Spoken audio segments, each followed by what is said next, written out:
From our house to yours, CCAA Dragon News with Jenna McAllister and Brianna Trujillo begins now. Welcome, Dragons. Our shows in the past have been a bit on the softer side, and with that said, we decided to incorporate a sharp edge. So moving forward, the opinions of the following show do not reflect those of Creative Connections Arts Academy or the Twin Rivers Unified School District. My name is Brianna Trujillo. And I'm Jenna McAllister, here with Dragon News. Dragon News is all about showcasing the hard work and creativity of Mr. Patterson's digital media students. Before we dive in, we will be celebrating our teachers with our Staff Spotlight. Staff Spotlight helps us get to know our crew a little bit better, so let's check it out.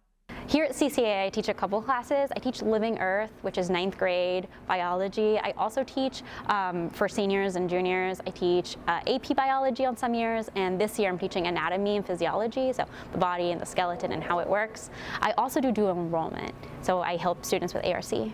If you're a part of CCAA, it would have to be the students. They're just so interested in such really cool things, from D&D, of course, to reading and writing and drawing and different types of art, and it's just so cool to learn from them and their interests. Dungeons & Dragons is my hobby, which is why I'm the advisor. I play every week. I also like painting. I also love reading. I read every day. I became a teacher because at first I really struggled with school. I have ADHD and it was really hard for me to focus, but as I went through education, especially in college, I really liked teaching.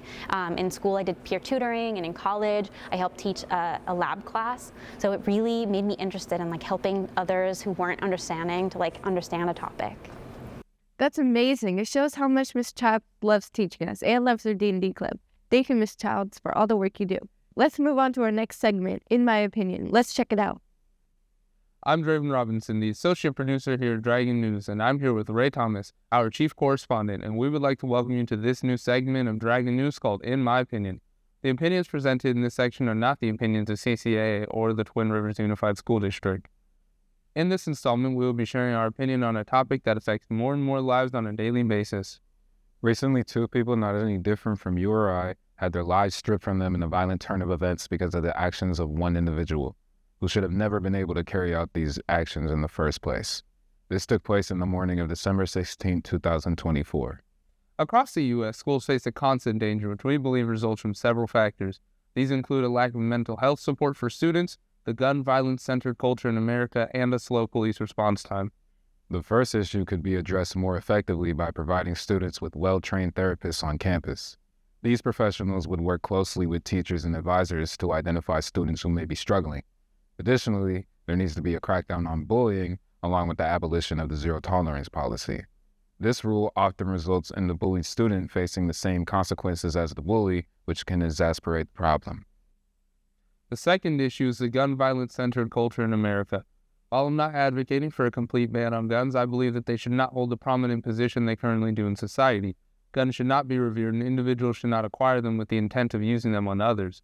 Additionally, firearms should be better secured in homes. Storing guns in locked safes that children cannot access would prevent many would-be shooters from easily obtaining them. The third issue we highlighted is the slow response time from police during school shootings, an area that has faced significant criticism over years. On multiple occasions, police have been observed waiting outside schools while the shooting continued inside.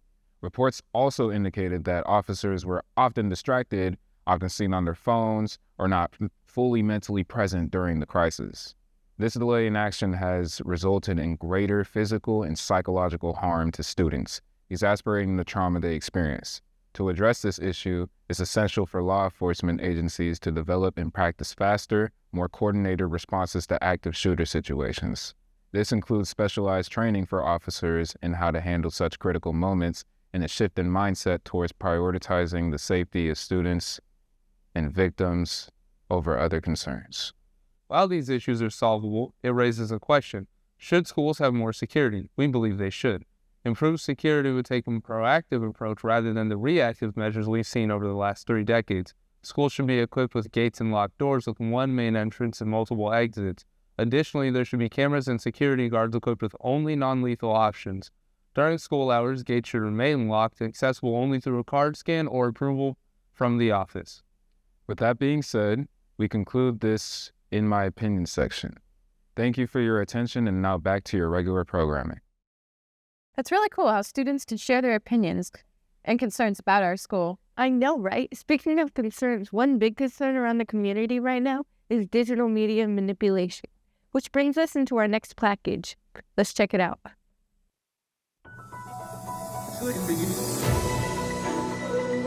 Hi, I'm Jaden Gonzalez with CCAA News, and today I'm bringing you this message on how to identify and prevent media manipulation. We view headlines, whether they are from social media or the news, but how much of it is truthful and how much of it is manipulation.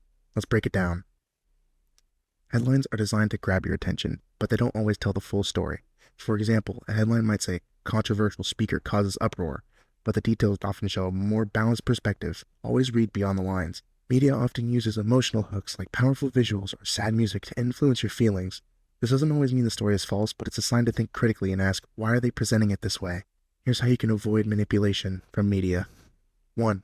Cross-check stories from different sources. 2. Don't just trust headlines. Read the full story. 3.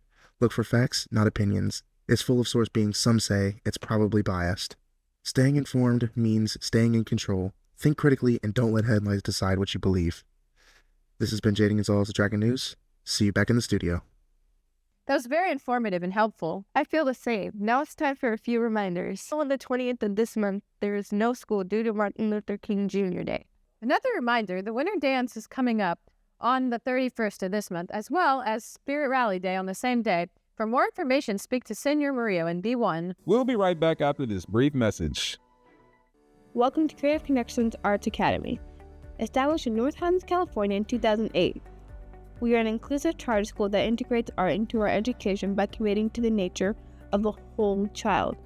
We offer a high-quality arts integration and achieve growth and confidence in academic knowledge, leadership, and social action. Do you believe your child deserves the best art integration education?